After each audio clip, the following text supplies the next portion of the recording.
welcome back to the 11th Ethics in Publishing Conference. I'm Pooja Talakachirla with my co-organizer, John Warren, joining me.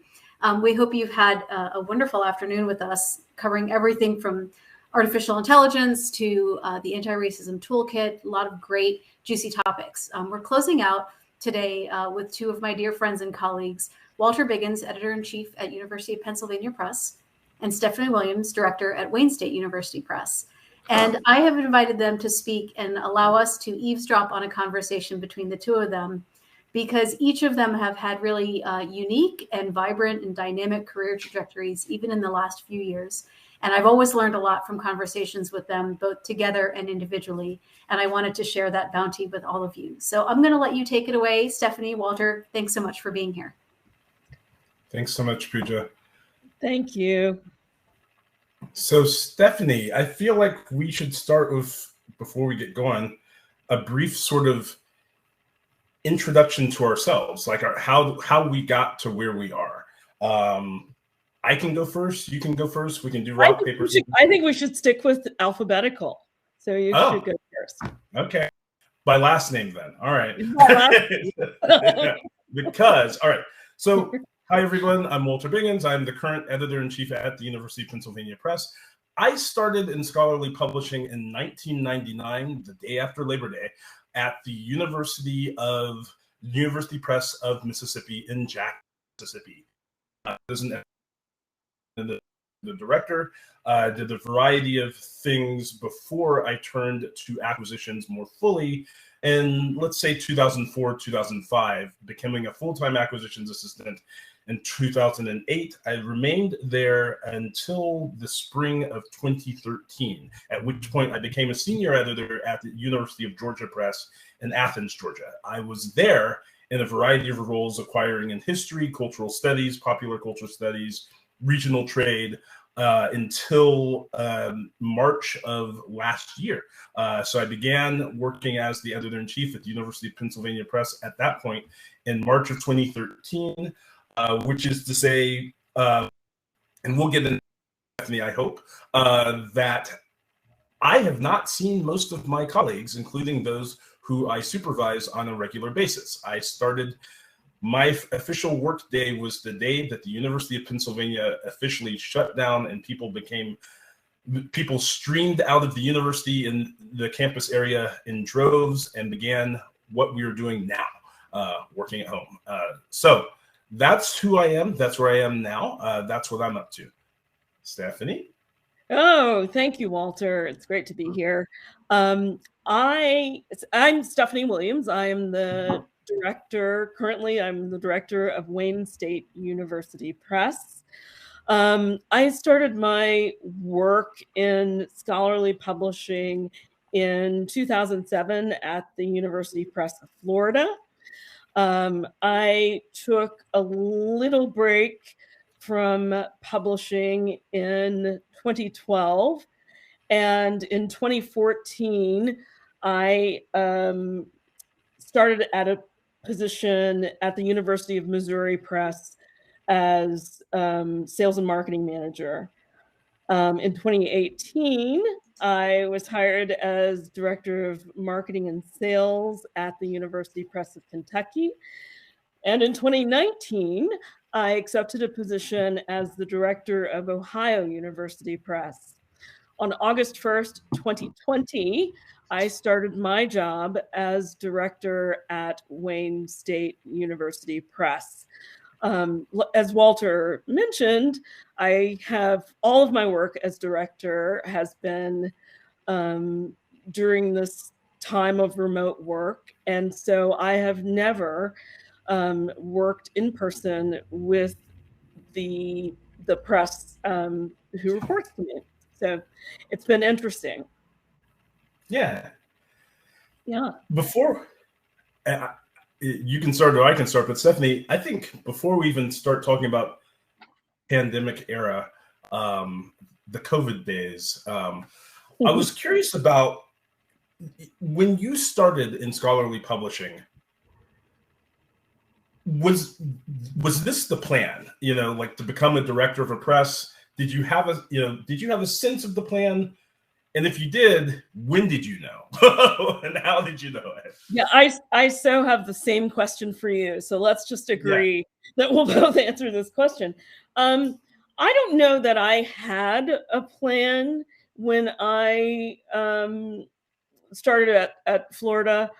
I know that I came to the work having already worked in publishing for a mid-sized independent company.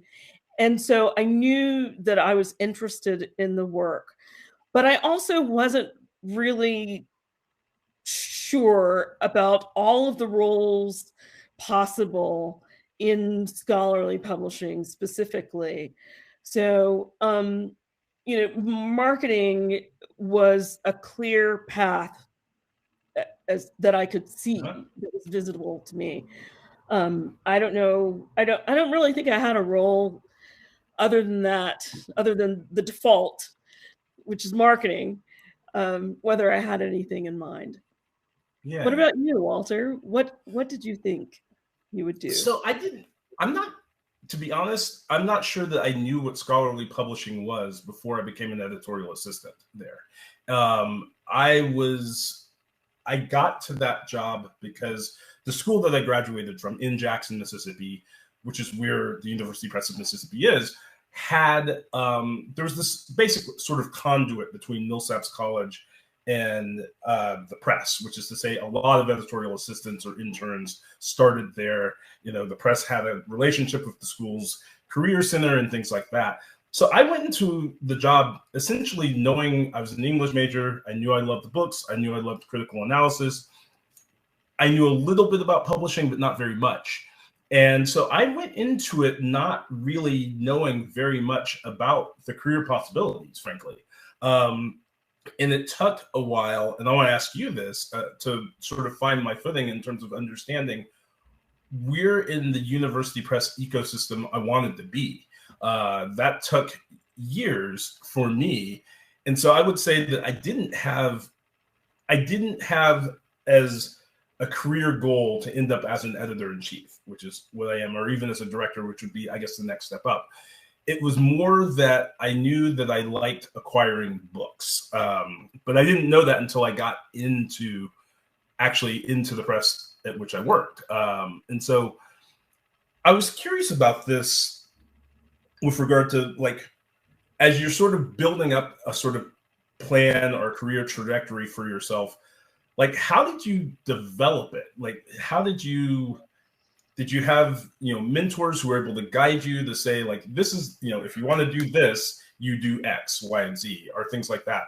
Was that clear to you? It wasn't clear to me, is why I asked.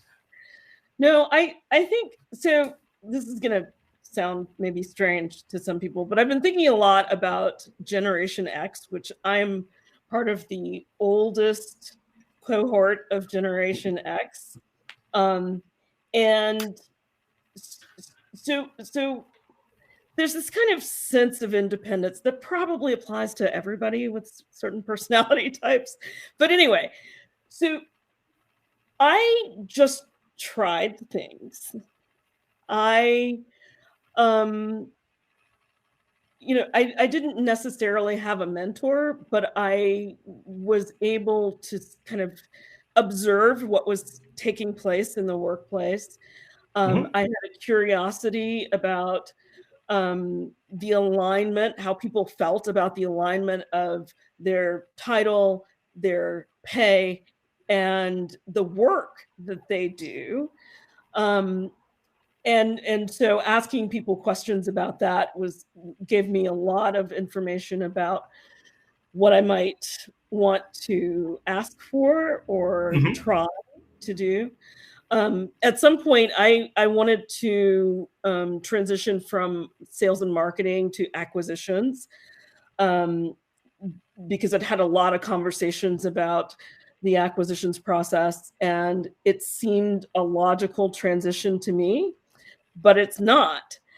And it's not an easy one to make. I think part of my interest in being a director is to be able to do a little bit of that work.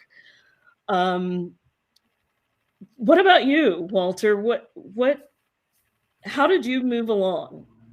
Yeah, I mean, so one of the interesting things about scholarly publishing, and I want to ask you more about this to see, one, if you agree with me, is that there isn't necessarily a guidebook or a handbook that says, particularly scholarly publishing, which is a subset of publishing overall, it's really bespoke. It's really sort of individualized per press. So there isn't necessarily a clear path that works for, Pin Press, which is a mid-sized press. Might not, the career path for advancement might not work the same way at a place like Oregon State University Press, which is a noble, great press out of Corvallis, Oregon, but significantly smaller. And so I was lucky that I had two interns, two mentors.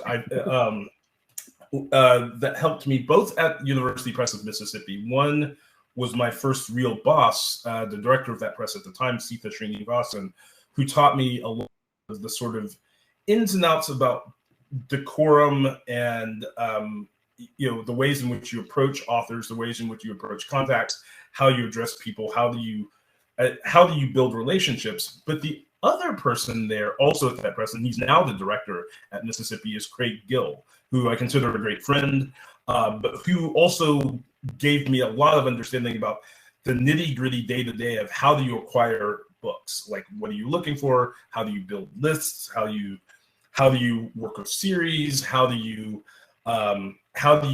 insert your own interests and acquisitions within the existing list of a press, right?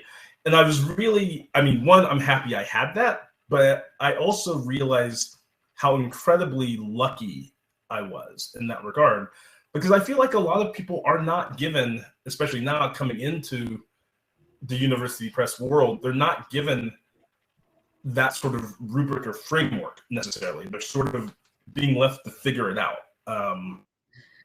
Yeah, I think it's really interesting that you say that way, Walter, because 2007 is just 14 years ago. But when I started in scholarly publishing, it seemed that there was a little bit more time for conversations about the philosophy and the approach of things. Yeah. And similarly, I do think that Dennis Lloyd, every one of the people that I've reported to over the years has taught me something new about the work and my work, and how to kind of exist with this work, how to apply my interests to the work that needs to be accomplished at a press. Yeah, so you're really fortunate to have worked with Craig as that's terrific.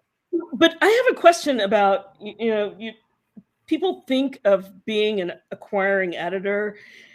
I feel like it still has a bit of glamour attached to it. Yeah, mystique, so for sure. What about being an editor appealed to you? How did that get your interest?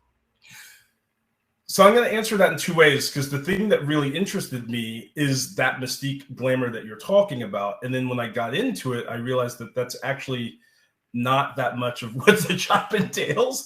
And so I had to find other things about it that made me really interested. So the mystique glamour part, that was acquiring books. That was like, and Mississippi and then at Georgia as well, were presses that were aligned with my personal, if I had done grad school, if I'd done that set of interests, it would have been in popular culture studies, it would have been in film studies, it would have been in this sort of comparative space between Caribbean cultures and cultures of the African diaspora and the United States, all of which were things that were being acquired at both Mississippi and Georgia, and to some degree at Penn as well currently. So I lucked into a space where the things I would be interested in acquiring, there was a space for me there. And so that was the thing that got me there. That was the thing that really got me interested. I want to ask you a question I think I already know the answer to, but I'm going to ask it anyway. You have been an editor. How much would you say, percentage-wise, of your time do you actually get to spend reading and evaluating manuscript? Yeah, so this is the, the part that I think most of us feel sad about, because somewhere in our psyches we envision being able to read, for a whole day a week, even, Yeah. let alone 5 days a week. And so as a percentage, I would have to put it somewhere at 1 or 2%. Yeah. And most of that ends up on weekends and holidays, and Yeah. I mean, roughly the same. I mean, I'm going to put the percentage higher, but it's still going to be like 10 to 15%. Like, there's so much of what you're doing, and it's important work. And this is the work that I like as well, which is building lists or maintaining lists, maintaining relationships with not only authors, but series editors and things like that. All of that's important. And it's all an important part of acquisitions work, but it's not the thing that you were talking about, like reading and evaluating. That's right. Yeah. And I find that, I have to carve out space for that outside of official work time. Yep. I increasingly find that just to keep a kind of critical perspective active and to use those muscles, I have to kind of plan it out and schedule it like any other kind of exercise. Right. Because it's the piece of my job as a director that that I have to pursue for it to happen. Right. Yeah. Which is, tip for people who are in the audience who are considering, something to keep in mind, that's, it is a thing that you have to actively pursue. It's not going to sort of naturally flow to you in any way that's useful. I do want to say, though, that this is work that responds well to good and reasoned ideas. That, I've seen whole lists started because one person has a set of interests and a set of an experience to pursue a whole new list that has been beneficial to the press. So it's entirely possible. Yeah, I think you're right, and that's one of the real upsides for it, to me, for you publishing, is that it is still space for ideas, and because while it is specialized to a degree in terms of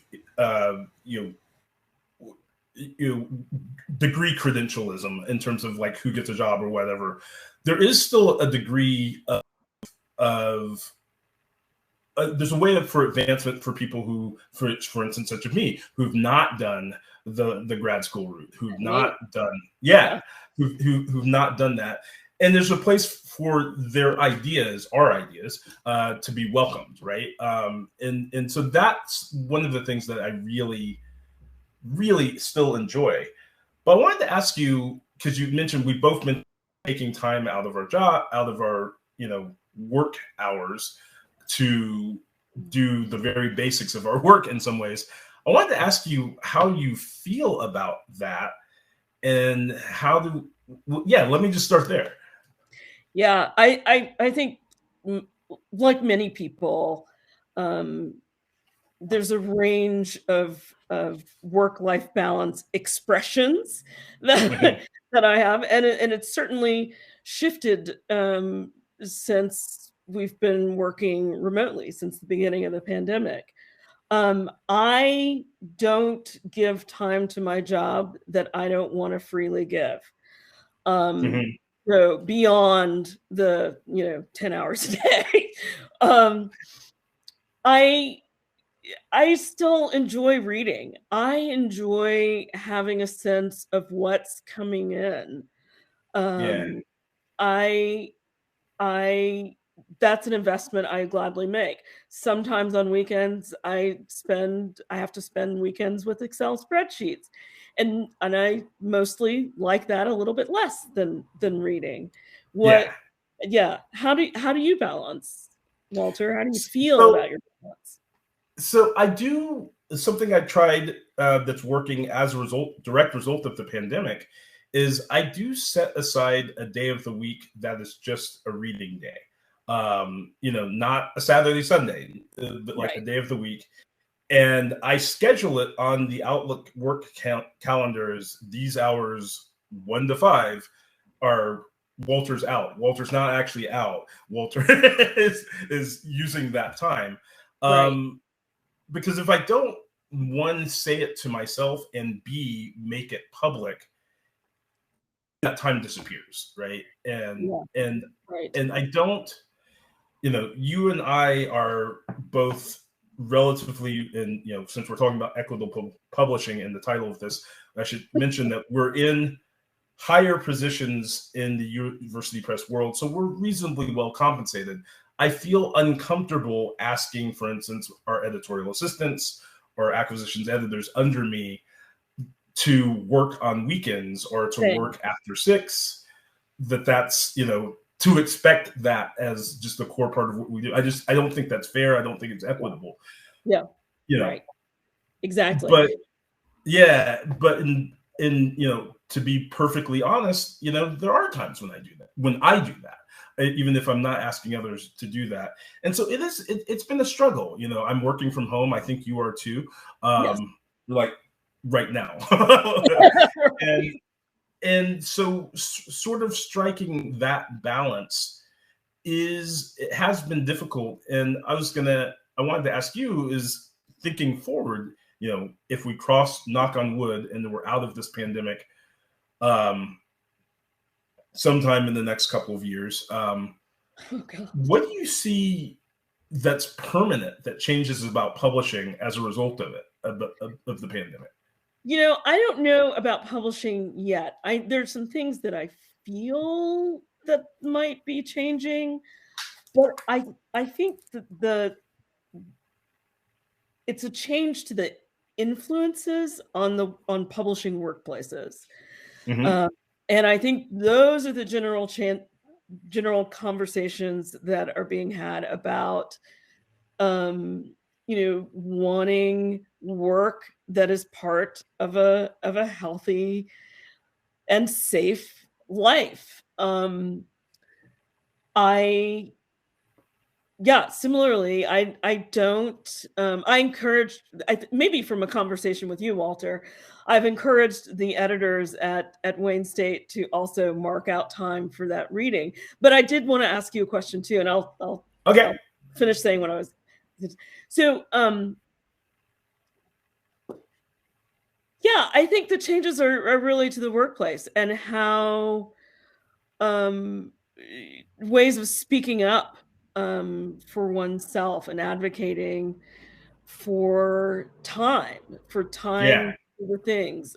I think one of the challenges to creating equitable environments in these structures at universities that we have is that our work is very needs a lot of human inputs, a lot of time and focus and dedication from people.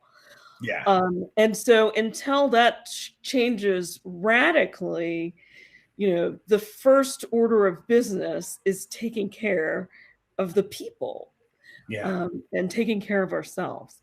So, but I wanted to ask you what you read on your reading days, whether you're reading manuscripts or whether you're reading blogs and journals and other content. Oh, that's a good question.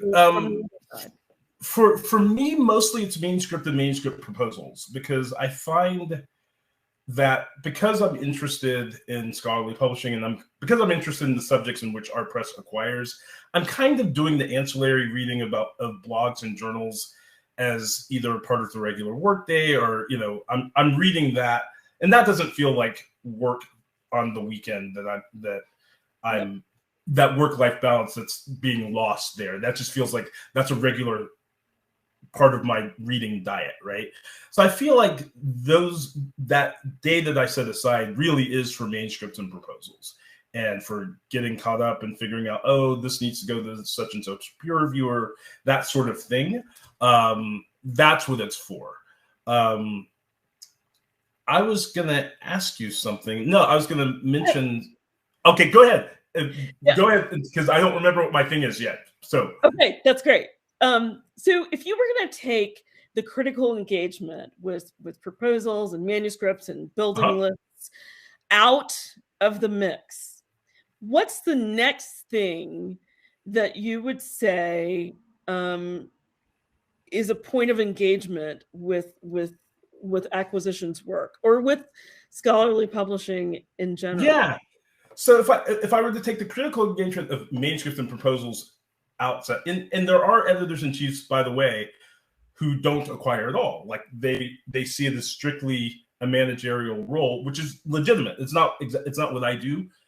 Maybe it will be in the future. I don't know, but it's not now.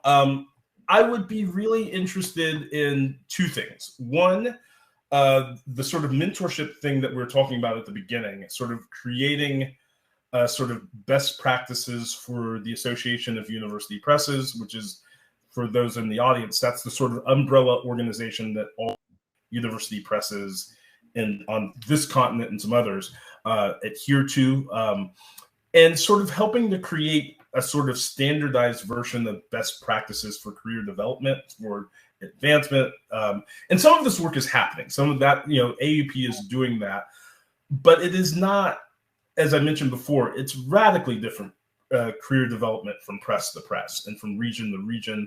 And I feel like there should be some baseline rules there. That would be one thing to be really interested in my press if I had the time to do that fully. And the other thing is, I can be really interested not in individual projects, but in lists. So, so for instance, one of the things I want to do at Penn Press is to build up a regional trade list, so a list of books for the general audience for Philadelphia, the lower Delaware Valley, southern New Jersey, and around, that kind of list. And I can help guide our existing editors toward doing that and creating those lists without me actually acquiring books. So those two things, if I had the time that I don't have, right. That would be what I would be doing. What about you? Yeah. Well, as director, so I've got a different range of tasks. Yeah. And so I really enjoy all of the kind of workflow decisions, the interactions between smoothing out the workflow and technology, those interactions. And as you mentioned, mentorship, that's even for people with established careers, talking to them about how to be better mentors to early career people, Mm-hmm.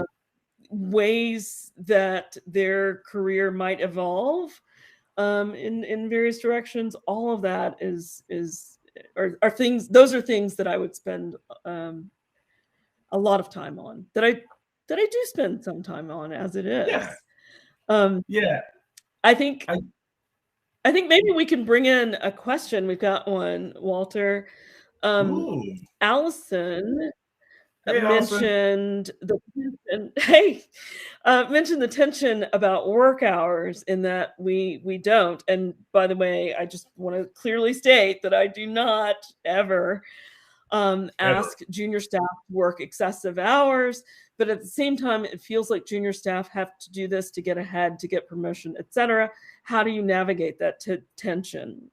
Yeah, that's a really good question, Allison. So the thing that I would say to start is the sort of thing I was mentioning a couple minutes ago. Is like what I'd like to do is to more firmly establish things like a mentorship program, and emphasis on the word program, at, not just at Penn Press, but like that is flowed into from the AUP, so that you're not feeling that you're having to work excessively. In other words, there's a sort of pipeline being created of mentorship that's happening during work hours, standard work hours, and that there's time set aside at your press, if you're working 35 hours a week, that 5 of those hours a week or whatever are set aside specifically for this sort of work. Like that's in the job description, that's in, the ways it gets posted.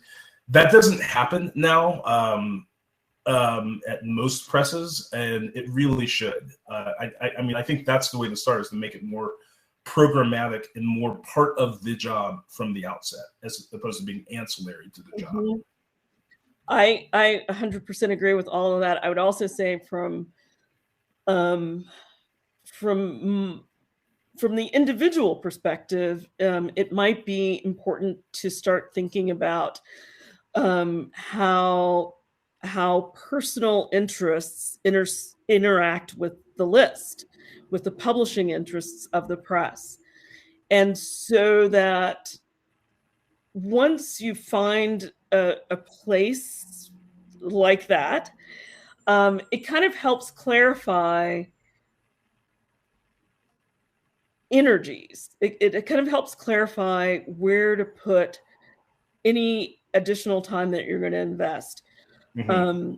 It helps sometimes to continue to feel engaged in the work. And so I definitely, and also I'll say also that I haven't worked any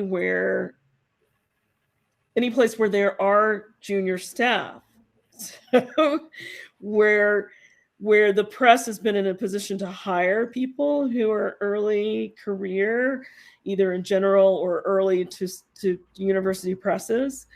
And so while I feel like I am capable of creating a space for them to learn more and advance during work order hours, I have to admit that it's not a challenge I've had to face. And so that's, yeah.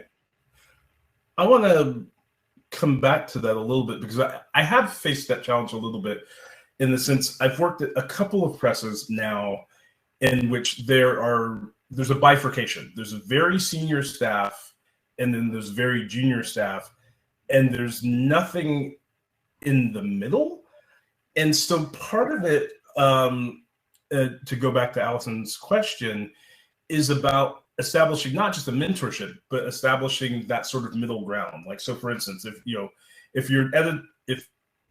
work in the press that has editorial assistants and then has senior editors, but it doesn't have anything in the middle, like it's right. hard for you as a young publishing professional to see that there's middle ground there. So part of that is right. establishing naming practices, this is an associate editor, and here's what defines that job as distinct from a senior editor or an acquisitions editor or from an editorial assistant. So part of that is on us as a community to establish, and again, I keep using the word standardization, but I kind of think it's important here, of establishing right. standards about, like, if you say that you're an associate editor, well, what does that mean? And right. have that clearly defined.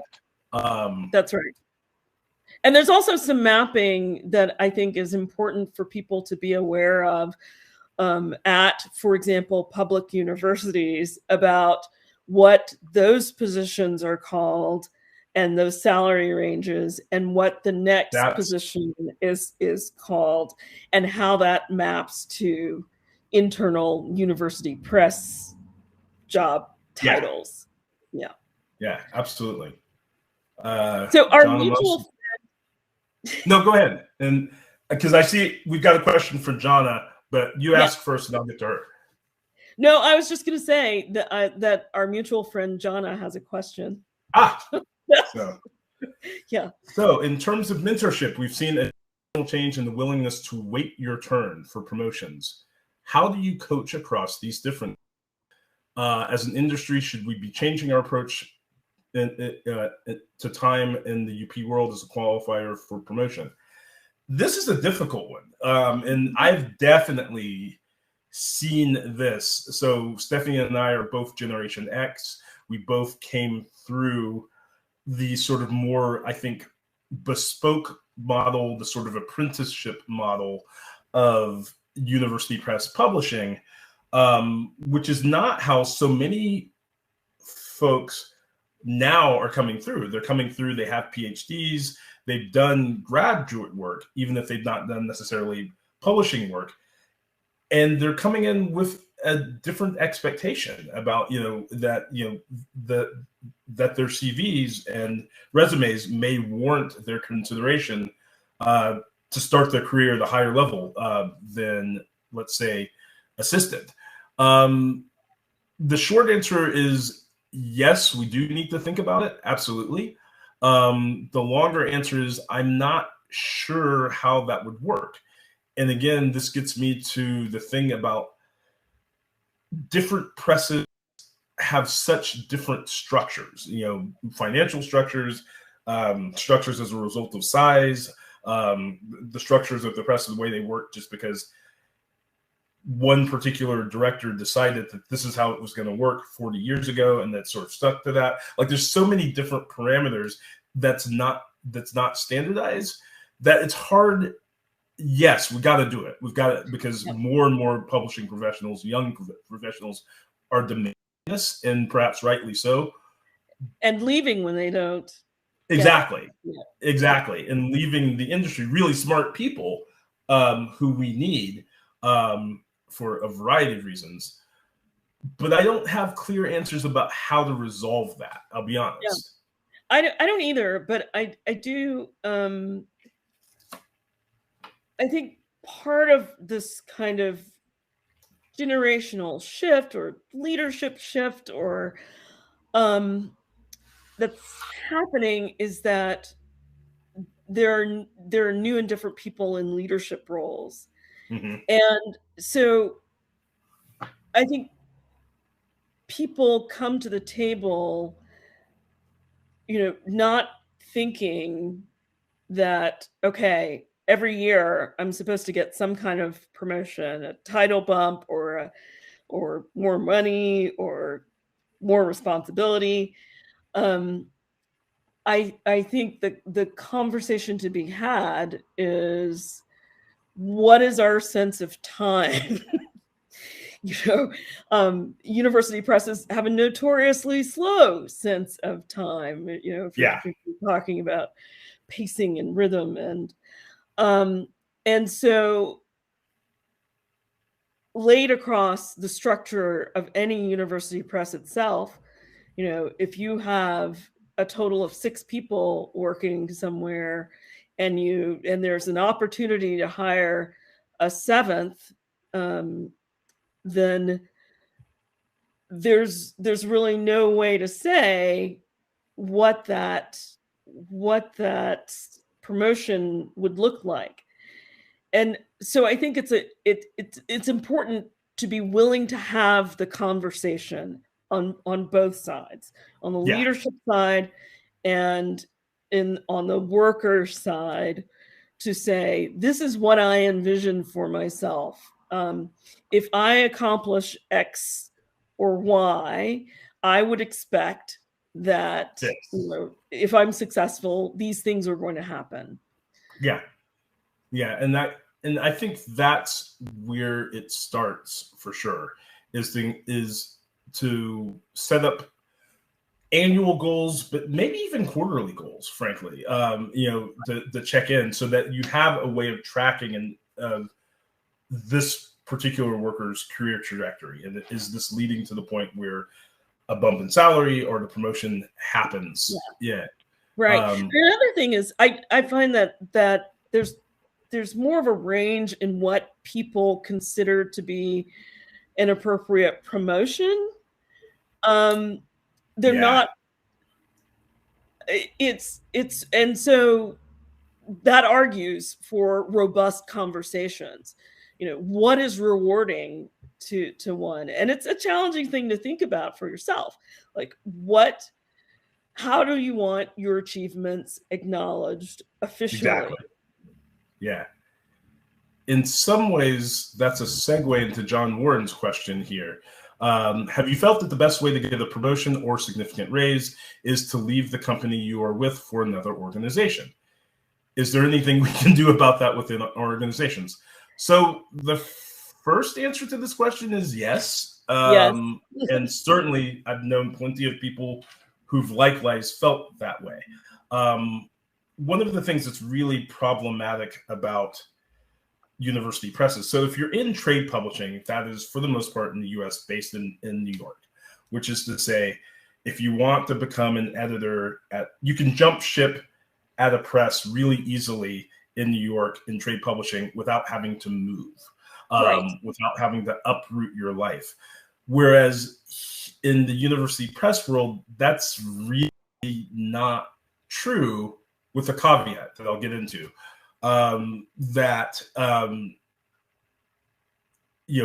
If a press is small, or if there's just not room for advancement or things like that, you'll end up leaving for another organization, but that means uprooting your life, which is really hard. The caveat I was going to say is, and I remembered the question I was going to ask you, Stephanie, from like 20 minutes ago, is like, with the pandemic, what the biggest thing I see changing is that remote work is becoming seen as common. And that is no longer, it's less of a barrier to employment. How do you feel about that? I think it's great. I think I have lived in places that if I had the option of having the job but not living in that place, I sure would not have lived in that place. Yeah. And I think only good can come from it. I think one of the things that happens, in staffs that become kind of entrenched, you don't have new positions opening up very often. So it's the same people who live in the same place, who generally have, very similar social circles and professional circles. And allowing people to work remotely means that gets shaken up a little bit. And also people have to think about how they communicate and who they're communicating with a little bit more. I think, I've definitely left organizations to give myself a promotion and a pay raise. I did not see other options at the time. They may have existed, but I did not see them. And once I decided that was how I was going to work my way up the ladder, I shaped my life kind of differently. I can't say any of that as a good thing or that I would recommend it, but it is, facts of my life. Yeah. And it is, to go to the second part of John's question about like, what can we do about that, organizations? Yeah. One of the things we can do is increase flexibility in that regard in terms of work environments and situations. But something really interesting, which is like about the scholarly publishing pool, drawing from similar social circles, similar fields, similar ranges of interest. And I'm actually a product of that. Like I said, I started in scholarly publishing because my press had a pipeline to the small private liberal arts university college that I graduated from. So I knew about this.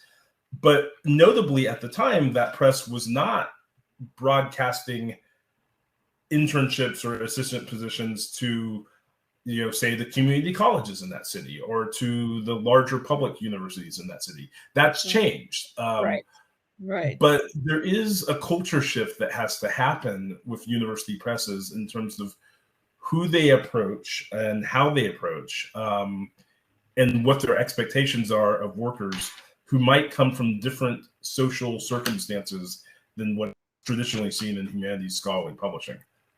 Right. Yeah. It occurred to me to also say that in every time I have moved, I have made a successful argument that I be compensated to move. Now, the compensation never covers all of the moving expenses, but it sure does make the difference between being able to do it and not. Yeah, absolutely. Yeah. And Walter, I think I lost track of where you were guiding us before this. No, that was it. No, that was it. I just wanted to talk about the remote thing. I think there's a lot of potential for hiring opportunities with people who are working, and I think John also recommends asking for a signing bonus, which I've done with less success. But you know, Me too. Call it what you need to call it. Just spell my name right on the check. Yeah.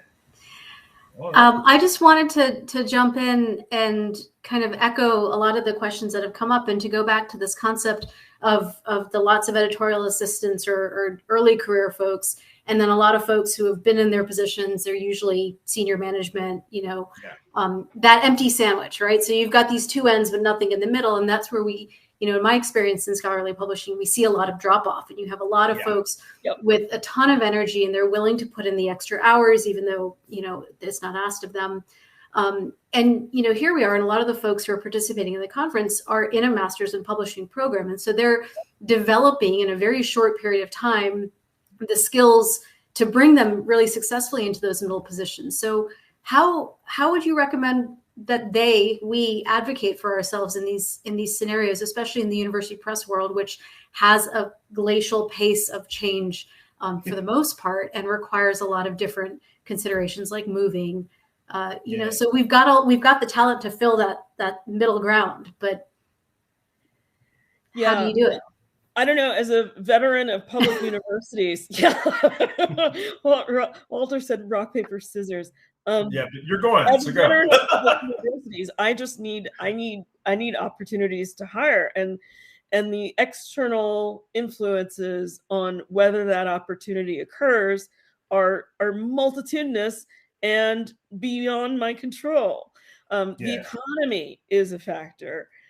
National and state politics are, I would say, one of the biggest factors. Book sales, the supply chain. I could go on. I mean, one of the things I would say, that the students can do to advocate for themselves is, if you're interested in scholarly publishing, to avail yourself of the the Association of University Presses. One, because there's a job resources page, but also you get resources about particular university presses. So you can get a sense of the size of the press, what the structure is. Do your research in that regard, because there are places where that middle ground, it's not always an empty sandwich, right? And there are places where that exists. And do some research ahead of time in that regard. And understand also, Stephanie, you mentioned some of the institutional factors that affect us, that are not the press. One of the big ones is the institution itself, like the university, which often has different praise structures or expectations than the press does. The one thing that you always have to remember in our cases is that we are, I keep using the word ancillary, and that's the wrong word, but we are a subset. We are a subset of a larger institution, and we are, in terms of what your benefits are, in terms of what your pay is, in terms of what your title is. Some of that is established by the press, but the sticking point is that some of that is established by the university. Right. And also whether or not there's a history of advocating for the press's view of those things against what the university is, and how successful that advocacy has been. I think also, I can't emphasize enough how nice most of us are. Yeah. And with so many university presses across the country, if I were to get an email from someone I don't know that says, "Hi, I am a recent graduate of, I don't know, the GW publishing program. And I'd like to just talk with you a little bit about your work or about any aspect of it," I would make that appointment. I would make time to do that. And I think most people would. It also provides an opportunity to kind of create a mentor for yourself. If there's a good rapport, I will gladly let you know that you should talk to whomever who has a position coming open or may have a position coming open, that you should get to know them. So yeah, and of course the SSP, the Society for Scholarly Publishing, and the Library Publishing Coalition are great organizations to follow. Thank you so much for being part of this. It really is a larger opportunity for me to take a lot of the mentorship conversations that I've had with both you and Walter and Stephanie individually and at conferences and in hallways and just even very briefly, and to let more people listen in on it, because it's that kind of maybe unofficial mentorship that really makes a big difference. And so I'm extremely grateful for everything that you've shared, both from your experience, good and bad, and just what kind of expectations to have as we move forward, because publishing in a lot of industries with this remote work trend, which may not be a trend, is now in many places being accepted as a completely legitimate way to go about it, is really removing a huge barrier in the talent pool in publishing in the US. And so if the intention also from the inside is to grow opportunities for people coming into the industry, that nexus could be really important for all of us. And so I'm so glad that you were willing to share all of this with us and be part of our closing plenary and take the questions. And I'll turn it over to John if he has any final comments for the day. But thank you both so much. Thank you. No, I don't have any final comments, but I would like to thank also Stephanie and Walter and all of our presenters today. It's been a great day, I think. And I hope everyone will join us again, not this Wednesday, but next Wednesday, October 27th. We have quite a few other great panels, and we will be closing that day with another plenary on the issue of pay equity in scholarly publishing. So thank you again, and we'll see everybody in a little over a week.